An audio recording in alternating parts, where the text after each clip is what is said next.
I am Peg. Hi. Hey, Leslie. And I'm really happy to be here.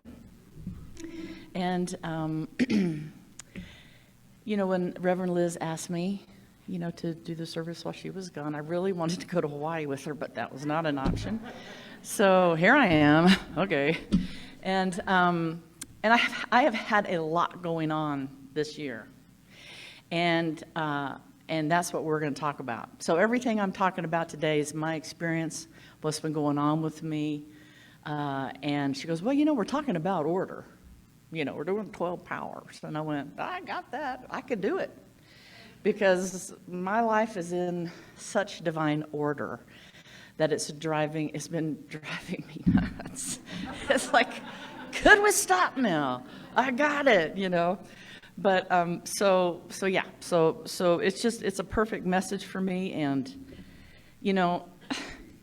so if you've seen me speak before, and if you know me, you know that this happens to me. I get a little choked up. Shoot, I was choked up at the core values. It's like, okay, all right, humble surrender. And that's what we're going to talk about. And so there is divine order, and that is, Unity preaches that. And I love that when I came, as I was growing in the church. It's been a really long time that I've been here. And so divine order is something that's kind of grown for me, what it means, how I experience it, and what I do. And so I'm going to try to weave in what Unity is talking about, and then just my experience of it, and especially lately. The thing that, and I worked here for 5 or 6 years, and, it was like, okay, well, it's in divine order. Let's just affirm some divine order. Let's pray for some divine order. And in my little blurb I wrote, I'm always got my fingers crossed behind my back, hoping that what God wants is what I want. It's like, oh, please, oh, please, oh, please. I hope he wants me to get that new car, because I sure want it, And then divine order kind of became this thing I said when I didn't understand what was happening.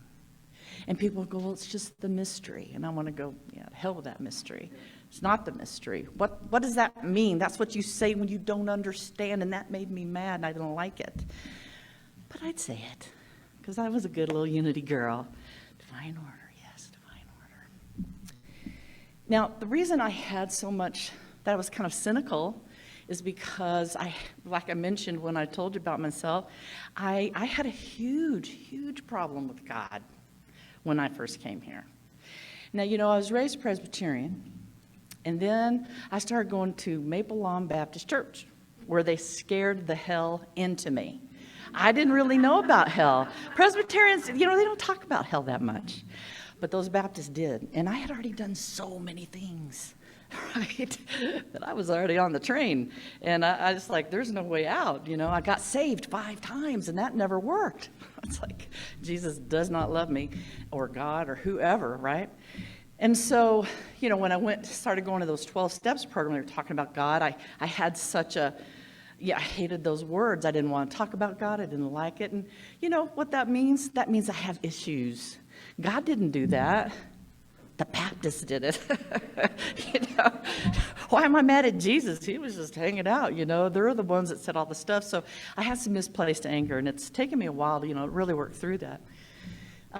So anyway, back to divine order.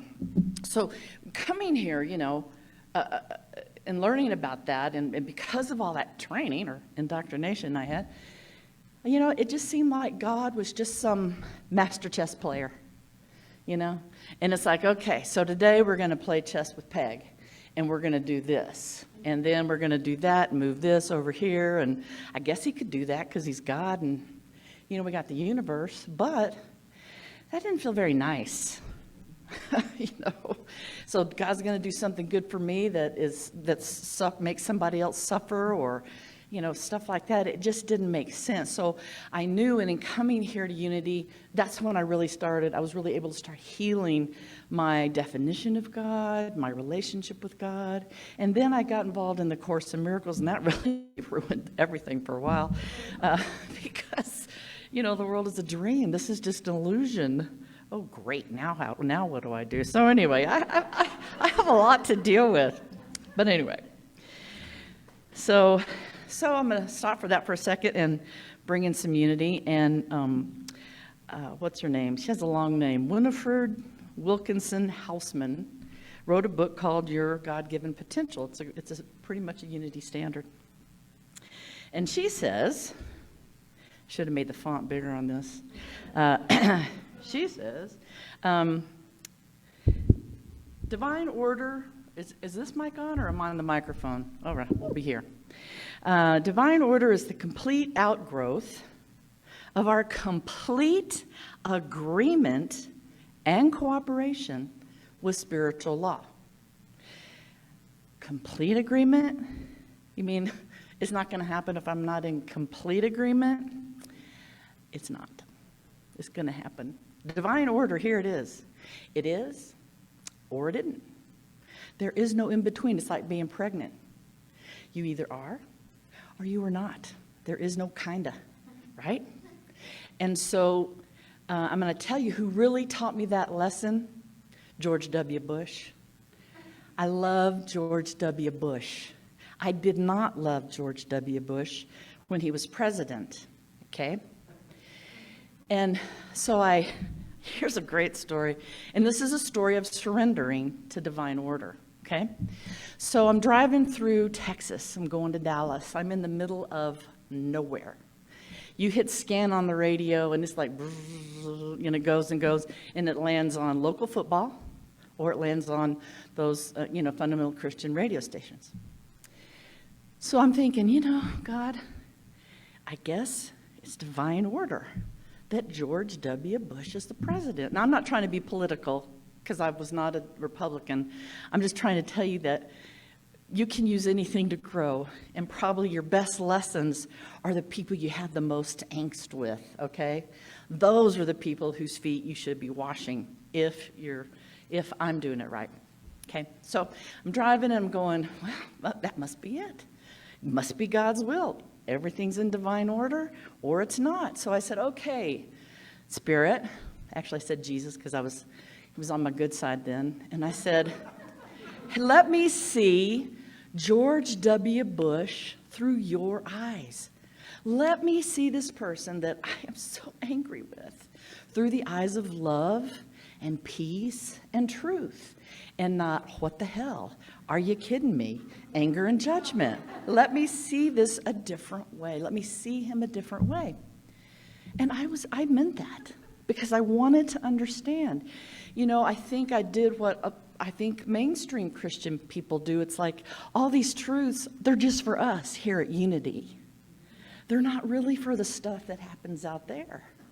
But they're really, more importantly, for the stuff that happens out there.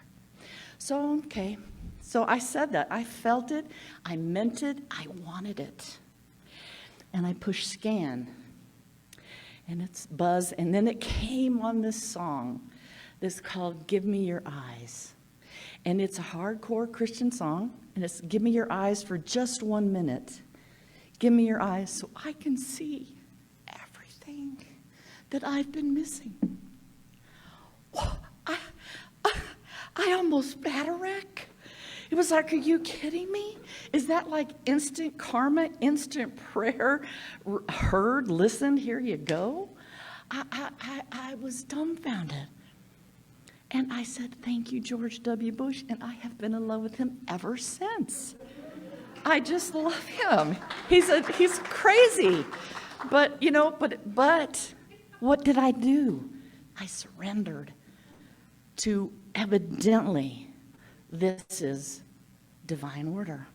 Evidently. You know why evidently it's divine order is divine order? Because it is what it is, right? This is it. I got nothing else. This is what it is. So, oh my Lord, what page am I on? Okay, I got off. I have some other examples of surrender. Okay, so when I was probably 17. I had found unity. This is right after I had unity because I had a daily word to read. And but I also had, I believe it's the third step of AA, came to believe that our power greater than ourselves could restore, or we made a decision, it's whatever step that is. We made a decision to turn our will and our life over to the care of God as we understood him. Well, I'm still pretty angry at God, right? I don't really want anything to do with those steps. But here's the deal. I knew that those people in those meetings, I was going to an outpatient youthish program, and I'd go to AA where they'd just stare at me. Okay. I know I'm young, I'm sorry. But I knew they had something I didn't have. I knew it. I could see it, and I could feel it, and I wanted it. And that's what they said they did, and I went, guess that's what I'm going to have to do. So I lived with, early sobriety. I need a place to stay. Come on over. I mean, we had so many people sleeping on the floor and in the couch and all the bedrooms, just helping each other out. The only place for solitude was bathroom. So I go in there to do my little surrendering. And I sat there and I thought, I just don't know how to do this. But what I thought was, you know what? I know about that much about God. That much. Just that teeny tiny bit. That's all I know. So I said, okay, God, you get this much of me, because that's all I got to give. That's all I understand. That's the mustard seed, right? Course in Miracles calls it the little willingness. This is all I got. So that's what I gave. And I thought, that was pretty smart of me. I thought, hey, yeah, that was smart. So then everybody left for some reason, so I went into my room that I was sharing with like 3 other people, and I got my daily word out, and it was something about God being the good, the great, the omnipotent. And I kind of thought omnipotent must mean everything, because I didn't know. I was only 17. And so I read it, and it's like, I really want to know. I really want to know what this means. And every hair on my neck and my arm went, whew, and I knew. I couldn't articulate it, but I knew. And I think God said, I got you. I got it. You gave me that much, I'm going to give you way more. But what I did was, I got honest. That's the other thing about surrender. It says humble surrender, but it's also honest surrender. I don't know what this is for. I'm not smart enough to get out of it. I'm not holy enough. I'm not whatever enough. I don't know. Help me. That is surrendering to divine order. Because you know what? Divine order is going to happen, whether I like it or not, right? So I might as well go happily. And if I can't go happily, then I got to sit down and figure out why. So that changed my life. Now, I can't say I started doing somersaults and staying sober was the easiest thing I'd ever done in my life. After that moment, it wasn't. But it started the foundation of me being able to go, I want more than that. I want more than smoking dope and drinking and hanging out with crazy people. I don't want that anymore. But I have to have something I want more than that. And God said, okay. So, but I don't always still want God more. So I want you to remember that we're always working on 2 levels, okay? So we're always working in the level of form. Today we're in the world of form. We're kind of mixing up our levels today. The level of form is your job, is your home, is your relationship, is whatever. Going to the grocery store. Maneuvering through that. The second level is our spiritual level, is that higher self, our Christ consciousness, the divine mind that we talk about in unity and being hooked up with that place in us, within, and operating out of that place, not the ego place of, I got to get to work, oh my God, I'm late, oh, I wish my boss wasn't such a jerk, that kind of stuff, okay? So I'm telling you that because it doesn't mean that we accept bad behavior in any kind of shape, or form. We don't go, okay, well, it must be divine order because my husband's beating me. No, we don't do it that way. We go, oh, gee, this is an uncomfortable situation. I need to find the highest good and the highest answer for myself, and I need to do what I need to do to be safe and walk. And so we always have a choice of which, the Course in Miracles says you can be host to God or hostage to the ego. So those are our two choices. So who are you going to leave that relationship with? We're going to go, okay, let me connect with my higher spiritual self and go that way instead of leaving angry and fearful. So I just want to say that it doesn't mean we just accept bad behavior and stay in situations that aren't healthy for us. It doesn't mean you can't leave a job you're not happy with. It just means how you're going to go. And I'm going to tell you here in a minute. Okay. So, one other time that I surrendered, and it kind of ties in with how I've just recently surrendered, was, I was still sober and I was working in these apartments. And I really wanted to be a counselor. I had about a year and a half sobriety, and I wanted to be a counselor. But I was working at this job, showing people apartments, going, isn't this a lovely door? Look how big this closet is. I wanted more for my life. And so I remember sitting in that office one day. I had a nice little window into the courtyard, and I said, you know what, God? Because we're on better terms. And I use the word God because it's just a symbol of an energy none of us can explain, right? It just works. I don't want to call him Leroy. I guess I could, but, God works. I said, God, if you want me to be a rental specialist, that was my title, for the rest of my life, help me want that. If that is what you want, if that is the divine order for my life, help me want that. And I meant it. And I surrendered to it. And I went to a meeting that night, and the director and the assistant director, whom I adored, came up to me and went, hey, Peg, what are you doing? And I said, I'm just here for the meeting. They go, hey, you want to be a counselor? I swear to God. I went, what? Yeah, we think you'd be a good counselor, but if you don't want to, and they were joking with me and they were walking away, and it's like, oh, hell yeah. Once again, it was a quick return. It was a quick return. The only thing I can say about that is because I was just so honest. Because I've tried to surrender, and it didn't work because I was still fighting. So, Winifred also says about divine order, we must first work on ourselves, and then, from harmonious, happy feelings within, bring forth the God ideas into our immediate environment. So we must work on ourselves, and then. So now we're getting to the meat. So a year ago, July 1st of August, my life was changed by watching Super Soul Sunday with Oprah. Crazy, right? She was interviewing the man who wrote The Shack. Anybody hear that book? See the movie? It was a movie. It was a pretty good mainstream Christian movie, I loved Olivia. I think that was her name. She was God. It was really cool. Sam, the guy that played the main character. But the interview was with the author of the book. And he changed my life, not Oprah. It was this guy.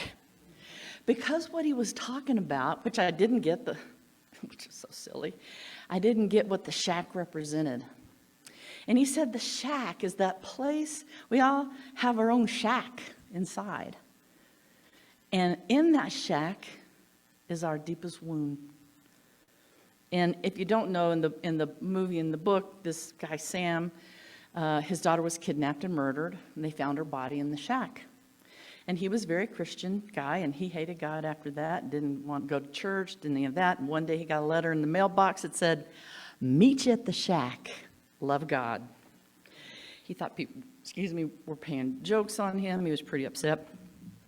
But he went to the shack. And so in the interview, the man is telling us that we have a shack. Now, I've done enough work, 12 steps, therapy, unity principles, Course in Miracles. I should be like floating in heaven right now is what I think, but I'm not. I guess my ego's too big still. But anyway, I have done a lot of work. So I knew what was in my shack. But what I realized listening to this guy is I knew the shack was there, and I've done some work. I've tidied up. I've cleaned it up, but I haven't gone in. I haven't gone in deep. And he said, that's where you're going to find God. You're upset, you're unhappy, that's where you got to go. Everything else is just fluff. Everything else is just to keep us distracted. And we can come up with some great distractions, right? Music, people, The Witcher, TV, okay, it's a show. Anyway, we can do all kinds of things to distract ourselves. So I had lunch with Christine, and I went, what am I doing? What's going on? What do I want to be when I grow up? And, I got some great advice from her. That's when I started going. It's not really when I started going to want to be a minister. It's when I went, is this right for me? And God, give me a sign. So, oh boy, he put the hammer down on giving me signs. It's like, okay, stop. And at that time, I had been working in a chiropractor's office. I'd been at the co-op for years, made that my classroom, worked really hard, then found a job. And my life was already better just not being in that stress. And I was looking, I couldn't make it financially at the chiropractor's place. It was just like 3.5 days a week. I was still getting paid well, but not enough to pay my bills. So long story short, I'm going to look for a part-time job. Comes up to be a full-time. So I see this job as part-time. I'm like, heck yeah, had a big salary. I thought I could just see. So I have the pre-interview. It's insane amounts of money, and it's full-time. She goes, well, would you be interested? It's like, oh yeah, I'd be interested. Heck yeah. And it's for a landscape company, so I'd get to learn this whole new thing. I had a crew. I missed my crew. I had like 25 people to co-op. I was going to have like 30 crew members that don't speak English. They're the best part of my job, just so you know, and have a great time. And so I wanted in. And then all of a sudden I went, man, if I don't get this job, I am going to be so angry. And I knew I'd have to deal with all those feelings if I'm not good enough. See, God doesn't really love me. Divine order is a bunch of malarkey. That's not the word I used. There's all this, and it's like, oh, God, I don't want to feel those feelings. So now at this point in that moment, I just wanted that job so I didn't have to feel those feelings. And I was angry and I was scared. Now, I have been doing a lot of work. In that moment, now I'm going to tell you, I heard a voice, but I didn't hear a voice. But I don't know how to explain to you what happened to me. So it's easy to say I heard this voice, but it was not up here. It was down in here. And this voice said, don't you really want to be in the place you're meant to be? More than anything in the world? Don't you want that more than this job or that job? And it was like, I do want that more. I want to be free from these feelings of fear and anger and powerlessness more than I want that job. That's what I want. And that just blew me away. It was just this. What blew me away, too, was that it wasn't a voice. It was this knowing. And how did I get there? Wow, thank you. And so that didn't mean it was all over. I'd have an interview, and then he wouldn't call me back. And I'd get in that place, and I'd go, oh, yeah. I really want to be wherever I'm supposed to be. And if that means staying at the chiropractor's office, then I really want to be there. There's something for me to do there, okay? So, God God, being the yuckster that he is, and me having the ego that I do, I'm thinking I need to go or be or stay because I have a gift to give. I'm going to help people. And that's just not what happened. So I know I'm running out of time. Okay, so the quick version of the story is, this job has turned out to be one of the worst job experiences of my entire life. Entirely. It's like, what the hell? You tricked me again. I felt tricked. I felt duped. But then I kept going, well, you know what? I surrendered. And I said, this is divine order. I'm supposed to be here. What does this mean that I do? Now, this guy, he only texts or emails. I've had more conversations with Brendan than I have ever had with this guy, and we've only met each other twice, right? We're texting, we're emailing. And what it helped me see was how much everything I speak, say, and do is my own projection. It's all coming from the shack. It's all coming from the place of needing healing. Every single thing. And this guy gives me so many opportunities to go, oh, this is my wound. And I need to be healed from this wound more than I need this guy to talk to me and have a normal conversation. Because the other thing that happened is I got a divorce. So my new last name is Moulden. All this is happening all at the same. That's what I'm saying. God, I said, come on down, God. And he went, be right there. And then everything just started. I'm leaving stuff out because I'm running out of time. And that happens. And so the other day something happened, and I thought, oh my God, was that my mistake? No, I am a very self-confident person. This is my Peter Pan stance. I stand at the co-op and I go, what's happening, right? But I have been reduced to this 8-year-old who's so afraid to make a mistake. And I've been doing good, and he's been doing good. And so something came up, and it's like, oh God, oh yeah. And then I went, oh yeah, this is my wound. This is my little 8-year-old. So let me just stop.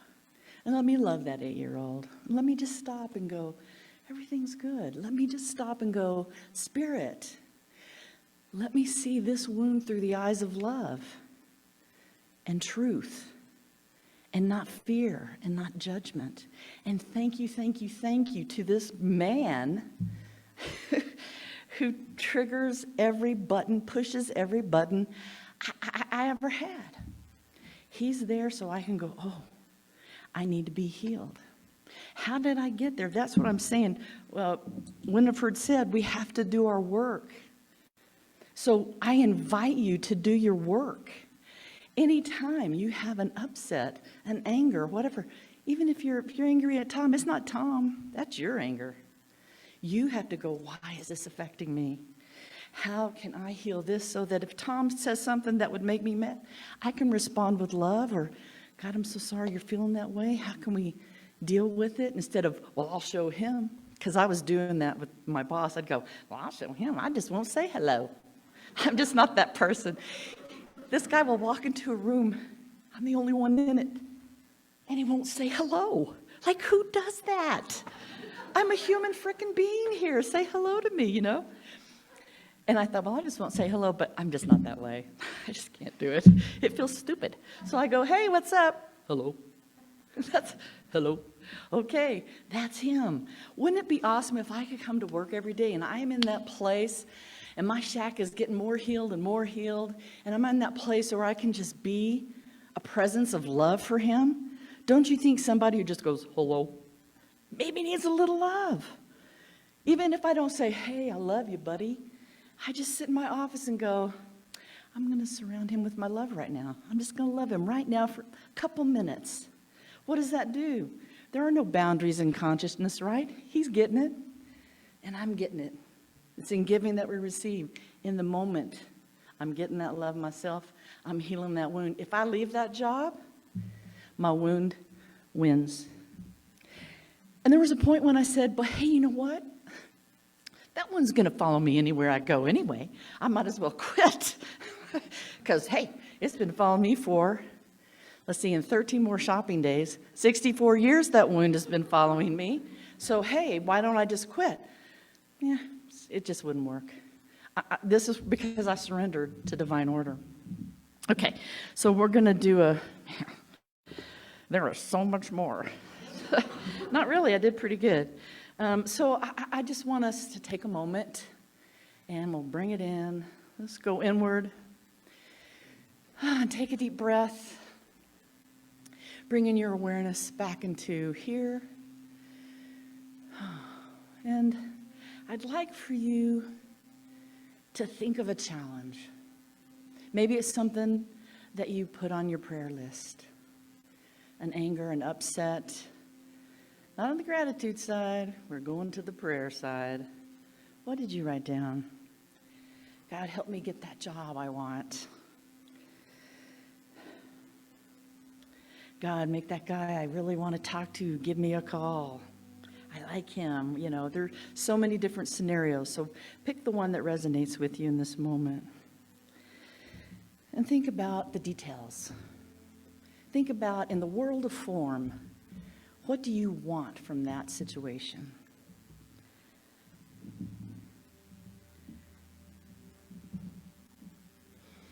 And just keep breathing through that for a moment.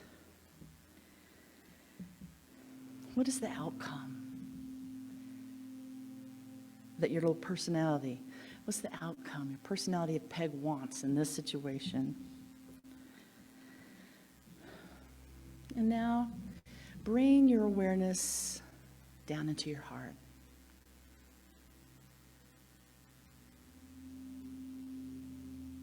And breathe in that space for just a minute. And now ask from there, in this place of peace and love, what do I really, really want to come from this situation? And if what you want is some person to call you so you can go out on a date and live happily ever after, ask yourself, what if this isn't the person? Don't I really want the love of my life? The right one? Don't I really want the right job? Don't I really want the thing that's going to wake me up into the peace and the presence of God within me? Don't I want that more than anything?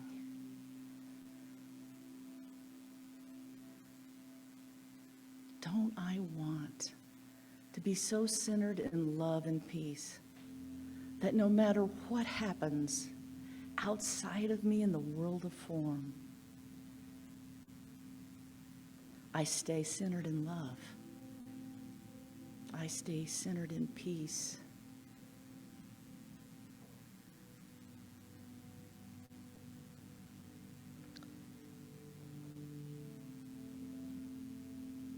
Don't I want to be healed from fear more than anything in the world? I do. So I invite you in this place of surrender to what is your highest good, knowing that you want your highest good more than anything in the world. Bring that challenge into that place and let it go. And for an awareness of this presence of love and peace within us that we can access at any time. We are so grateful for this awareness. And we say, thank you, thank you, thank you, God. Thank you, Leroy, that it is so. And so it is. Amen. I love you all. Thank you.